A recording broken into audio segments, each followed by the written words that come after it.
माद उग्रवाद बनकर निकला नहीं निकला, तो कैसे उनकी हिम्मत हो गई बोलने की। हाँ बोलो, हमें पता है कि तुमने घोटाला किया और तुम्हारा गला फंसा हुआ है। अब तुम बचने के लिए अपने आप को तुम्हारे खुदाओं की तरफ से प्रेशर है।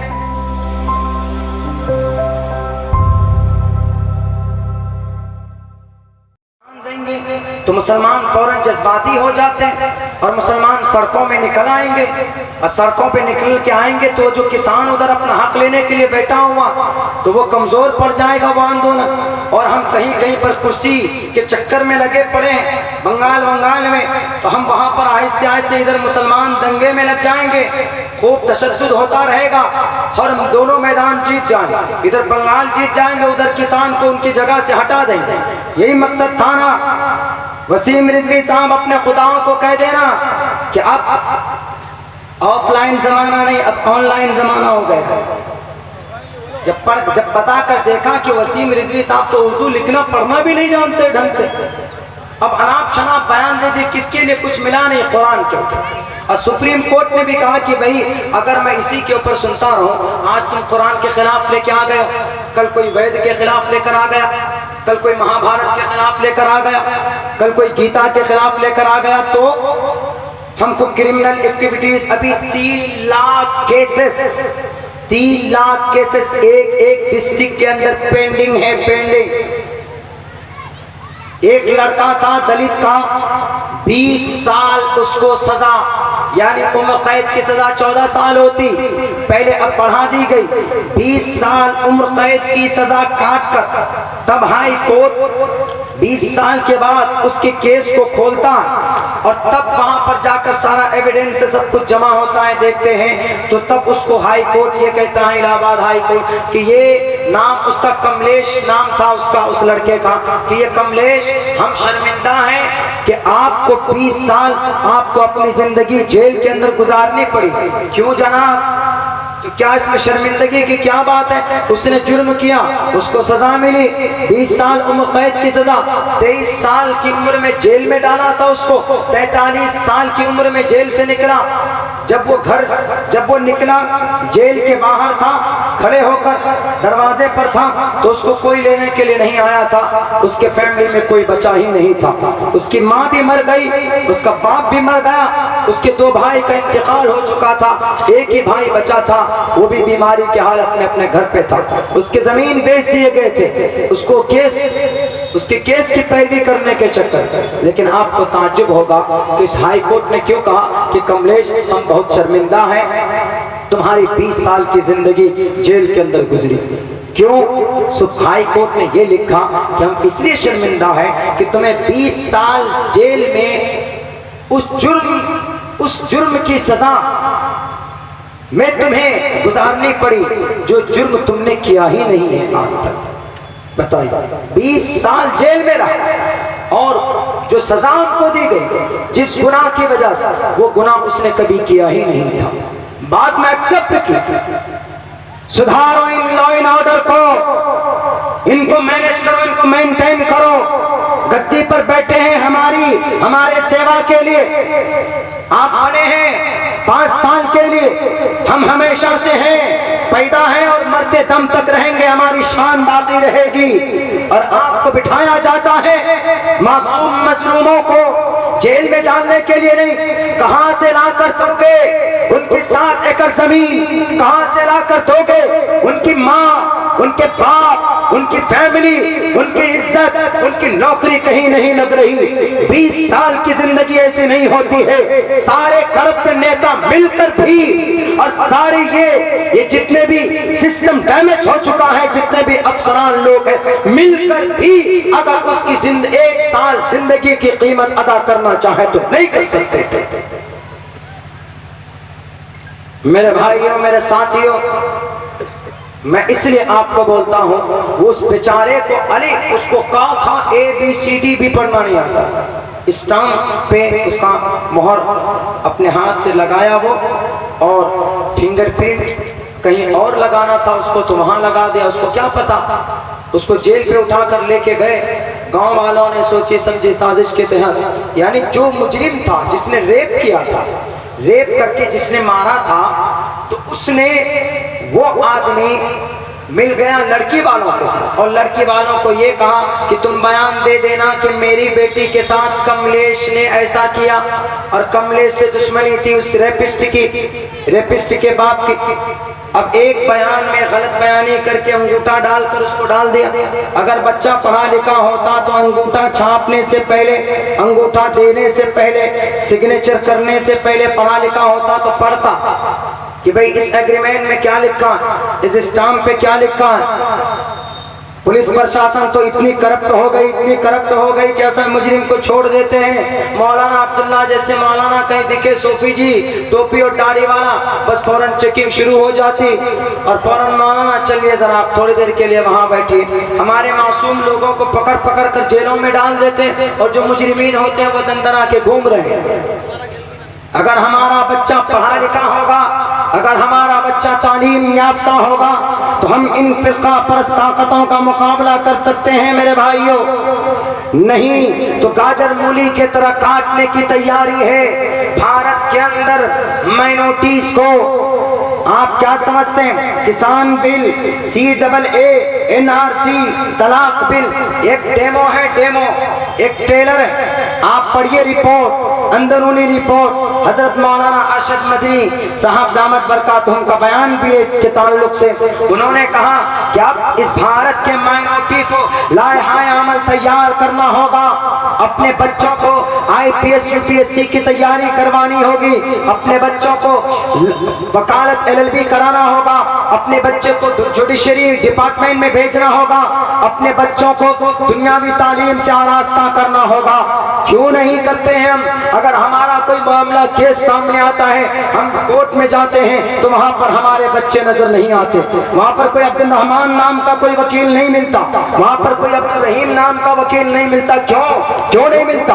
आप हैं, गुनाह है? बिल्कुल नहीं। अगर आपकी नीयत सही हो, अगर आपकी नीयत सही है, खिदमत करने की नीयत है, तो आप अपने बच्चों को वकील भी बना सकते, आप अपने बच्चों को आप न्यूट्रिशनिस्ट बना सकते, आप अपने बच्चों को साइंटिस्ट बना सकते, आप अपने बच्चों को MBBS डॉक्टर MD बना सकते हैं। अगर आपके पास पैसे हैं तो सबसे आसान रास्ता, आप अपने बच्चों के लिए सिविल सर्विसेज की तैयारी कराइए। उसमें पैसे बहुत ज्यादा खर्च नहीं होते, लेकिन ये जब होता है जब आपका बच्चा ग्रेजुएशन कंप्लीट करे। अभी तो नया तालीमी दौर का आगाज हो गया कि 3 साल तक बच्चा स्कूल में जाएगा तो पढ़ेगा नहीं।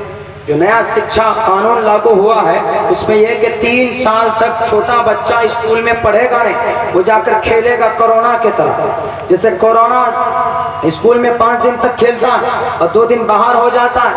अब देख लीजिए महाराष्ट्र में 2 दिन का लॉकडाउन, शनिचर इतवार। और किसी ने पूछा कि सर 2 दिन का लॉकडाउन क्यों है? कोरोना को सिर्फ 2 ही दिन आता है क्या मार्केट में लोगों को चिपकने के लिए, लोगों को पकड़ने के लिए? बाकी 5 दिन कहाँ जाता है कोरोना? तो उसने भी बोल दिया होगा कि बाकी 2-5 दिन तुमको पता नहीं, कोरोना की उम्र 1 साल हो गई है। अब नया शिक्षा कानून के तहत कोरोना चला जाता होगा स्कूल में, UKG नर्सरी में दाखिला ले लिया होगा, इसीलिए वो 5-6 दिन स्कूल में रहता है। उस दिन लॉकडाउन नहीं, घूमो। बाकी 2 दिन जो छुट्टी होती है संडे को और सैटरडे को, तो उस दिन कोरोना बाहर आता है। तो उनसे बचने के लिए पुलिस प्रशासन ने लगा दिया लॉकडाउन। और एक लॉकडाउन ये भी कि 9 बजे रात से लेकर सुबह 9 बजे तक। वाह भाई, यानी रात में लॉकडाउन, बाकी दिन में अल्लाह। क्यों? इसका क्या मतलब है कि रात में लॉकडाउन 9 से लेकर 9 बजे सुबह तक, रात से लेकर सुबह तक। क्यों? ये 9 बजे रात में कोरोना क्या पिकनिक मनाने आता है रात को सड़कों पे? क्या कहीं कोई मिलेगा आपके बस्ती में, आपके बारसोई के बाजार में, सालमारी स्टेशन में, तो उसको पकड़ लो जाकर। वाह भाई, हमको तो ये फलसफा समझ में नहीं आया। हो भी सकता है कि 1 साल का कोरोना हो गया, अक्लमंद हो गया, बोलना सीख गया होगा और डिस्ट्रिक्ट मजिस्ट्रेट को आके कह देता होगा कि सर हम 9 से लेकर सुबह 9 बजे तक दौड़ेंगे, दौड़ा करेंगे, गले में घुस जाएंगे लोगों के, इसीलिए लॉकडाउन लगा दीजिए। वाह भाई, अजीब बात, यानी इलिटरेसी की हद हो गई। इन सब चीजों को मैनेज के लिए करोड़ों रुपए का खर्चा, इन सब चीजों को, तालीम व्यवस्था को सही करने के लिए 1 एकन्नी का खर्चा नहीं करते। इंसानों का, हम बार बार कहते हैं कि इंसानों का आधार कार्ड बनाया जाता है तो जनाब 52 रुपए लगता, और जानवर का आधार कार्ड बनाया जाता है, अब पता भैंस का इंश्योरेंस हो रहा है, भैंस अगर मर जाए तो उसको पैसे मिलेंगे, मर जाए, इंसान मर जाए, इंसान को कत्ल कर दे, इंसान की दाढ़ी पकड़कर जय श्री राम का नारा लगाए, इंसान के 3 टुकड़े कर दे, इंसान के पीछे से वार कर दे, उसके ऊपर कोई इंश्योरेंस नहीं, उसके ऊपर मुजरिम को कार्रवाई भी नहीं। लेकिन अगर मोहतरमा भैंस कुमारी जी मर जाए तो उसके लिए इंश्योरेंस से पैसे मिलते हैं और उसका आधार कार्ड भी फ्री फंड में बन जाता। वाह भाई, आदमी का आधार कार्ड 52 रुपए कीमत, सरकारी आधार कार्ड, सरकारी रेट जो है आधार कार्ड बनाने की उसकी कीमत 52-51 रुपए, 51 रुपया कुछ पैसा है। शायद आप में से बहुत से लोगों को इल्म में ना हो, लेकिन लेता कितना है ब्लॉक में? ब्लॉक में लेता 200 रुपए, 500 रुपए। क्यों इतना क्यों लेते हो जी? इसीलिए कि हमारे ऊपर भी कोई बैठा है, पता चला कि आधा पैसा उधर जाता है, कहाँ जाता है? उधर जाता है, पीसी खाने वाला। हम इन्हीं बीमारियों को खत्म करने के लिए तो आए थे इस फील्ड में आए थे, और इंशाअल्लाह हमारा संकल्प है, हम लेकर इस संकल्प को जब तक हम अपने इलाके को नहीं करेंगे पाक और पवित्र इन करप्शन, इन घोटालों से, कि आदमी का आता है इंदिरा आवास 40-1.5 लाख रुपया और तुम देते कितना हो जी? 1,10,000 रुपया। कौन बोलेगा? क्या इस्लाह माशरा में नहीं आता है? और ये बीमारी कहाँ से खत्म होगी? हमारे बच्चे जब पढ़े लिखे होंगे तो ये बीमारियां खत्म होंगी। फौरन गिरबान पकड़ेंगे उस करप्ट मेंबर का, उस मुखिया का, उस सरपंच का, उस प्रधान का। 40,000 हमारे नाम पर है तो दो। हम आवाज उठाएंगे कि आदमी जो इंसान है, अक्लमंद है, जिसने तरक्की दी है, आप उसके लिए 1.5 लाख रुपए लॉन्च कर रहे हो और मोहतरमा भैंस कुमारी के लिए आप 2 लाख रुपए दे रहे हो। भाई, गौशाला बनाने के लिए कितना रुपए लगता? देता है सरकार की तरफ से मिलता 1,87,000, यानी इंसानों से ज्यादा गौशाला बनाने के लिए, और इंसानों के लिए ओनली 1.5 लाख रुपए। ये कहाँ का इंसाफ है भाई? चलो इत्तेफाक से ऐसा हुआ कि भाई आपने जानवरों का आपने आधार कार्ड बना दिया, उससे कोई फायदा नजर आता है आपको? आपने गाय का आधार कार्ड बना दिया, आपने भैंस का आधार कार्ड बनाया, आपने इंश्योरेंस बना दिया। अगर आप आदमी का बना दो जो बेचारे विकलांग है, मजबूर है, कमजोर है, ज़ईफ है, उनको कुछ ना कुछ मिल जाए, उनके लिए कुछ नहीं बनाते हैं आप, जानवरों के लिए बनाते हैं। चलो इंसान तो ऐसा है कि इंसान का आधार कार्ड बनाया जी जनाब, NRC हो रहा है तो NRC के अंदर में आधार कार्ड दिखाएगा कि मौलाना अब्दुल्ला आप कब पैदा हुए जी? 1988 में पैदा हुए। आपके अब्बा का नाम क्या? कमरुल हुदा साहब। तो आपके अब्बा के नाम से आपके आधार कार्ड का नाम आपके अब्बा के नाम से मैच करता है कि नहीं करता जी? मैच किया तो ठीक है, आप इंडियन हो। चलिए भाई, हम तो ये करेंगे, हम गुम हो गए बारसोई में तो हमको कारी साहब, हमारे कारी साहब पकड़ कर देखे कि मौलाना अब्दुल्ला तो गुम हो गए, तो कहेंगे कि मौलाना साहब आपका घर कहाँ है? मौलाना अब्दुल्ला साहब, नहीं, मौलाना अब्दुल्ला साहब का घर जो कि हाट है। इनके अब्बा का नाम हाजी कमरुल हुदा साहब और इनका घर वार्ड नंबर 11 है। ये फायदा होगा इंसानों के आधार कार्ड में। लेकिन अगर इत्तेफाक से अगर यहाँ पर मोहतरमा भैंस कुमारी गुम हो जाए तो उसको कैसे पहुँचाएंगे? मोहतरमा भैंस कुमारी का बाप का नाम क्या होगा? मोहतरमा भैंस कुमारी का वार्ड नंबर क्या होगा? मोहतरमा भैंस कुमारी का कार्ड नंबर, आधार कार्ड नंबर, उनका अंगूठा छाप क्या होगा? मोहतरमा भैंस कुमारी को पता चले कि मेरे नाम पर आया है 2 लाख रुपया, चलो निकालेंगे पैसा। कहाँ पर चले गई टुडुक टुडुक करते हुए? कहाँ है? SBI के ब्रांच। अब वहां पर जाकर कहती है कि मैनेजर साहब हमारे नाम का 2 लाख रुपया आया, इंश्योरेंस बनवाई हूँ ना, देखिए मेरे कान में लगा हुआ। अब मैनेजर साहब कहेंगे कि हाँ आइए कुमारी जी, आपके नाम का आया है 2 लाख रुपया, निकालोगे कैसे? KYC किया हुआ है कि नहीं? वो कहेगी क्यों नहीं, मेरे पास आधार है तो KYC किया हुआ है, निकालो। तो आधार कार्ड से पैसा निकालने के लिए अंगूठा डालते हैं तभी निकलता। अब मोहतरमा भैंस कुमारी जी से कहेंगे मैनेजर साहब कि अब तुम भी आओ, तो तुम्हारे लिए तो अंगूठा तुम कैसे डालोगे? तुम्हारा तो अंगूठा ही नहीं है, अब तुम्हारे लिए अलग से मशीन बनाना पड़ेगा तब तुम्हारा पैसा निकलेगा। यानी समझ से बात, इलिटरेसी की हद हो गई। ऐसे ऐसे लोग कुर्सी इख्तिदार पर बैठे। हम तो सन 2080 से